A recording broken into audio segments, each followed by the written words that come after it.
Bilesиңби, sen менин өмүрлүк жарымсың.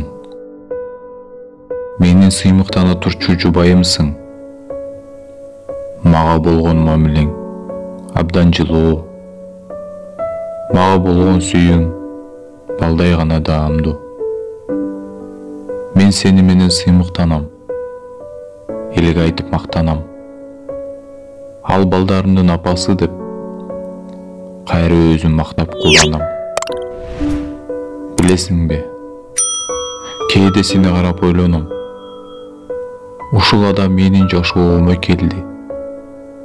Ар дайым жанымда.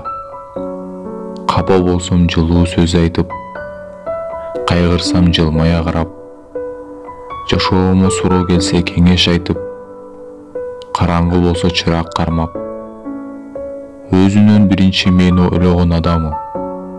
Бул менин бактым, менин өмүрлүк жарым, балдарыма туура тарбия берген адамым. Бул да апалардын катарында. Анан эмнеге жылуу мамилеге татыктуу болбошу керек? Татыктуусуң жубайым менин. Эгер билсең, ичимден ар дайым ыраазымын деп кайра кайталайм. Дагы бир жолу айткым келет. Ыраазымын сенден.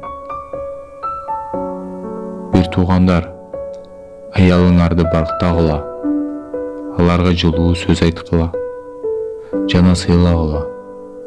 Жубайыңар силердин аманатыңар.